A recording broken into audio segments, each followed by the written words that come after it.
ప్రభు వైపు చూసినప్పుడే మనకి ధైర్యం వస్తుంది. ప్రభు వైపే మనం చూడాలి. అప్పుడే మనం మంచి ధైర్యాన్ని తెచ్చుకోగలుగుతాం. ఎందుకంటే అన్ని పరిస్థితులకు ప్రభు చాలినవాడు. ఆయన మనకు చాలిన ప్రభు, ఆయన మనకు చాలిన ప్రధాన యాజకుడు.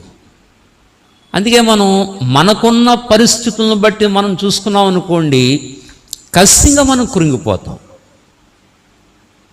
మనకున్న పరిస్థితుల వైపు మనం ఎప్పుడూ చూడకూడదు. మనం ఎవరి వైపు చూడాలంటే ప్రభు వైపే చూడాలి. ఇప్పుడు దావీదు గొల్యాతుని ఎత్తును చూడలా. దావీదు గొల్యాతు యొక్క యుద్ధ నైపుణ్యతను చూడలేదు. దావీదు గొల్యాతు యొక్క కవచాన్ని చూడలా. దావీదు అతని యొక్క ఈటెను చూడలా.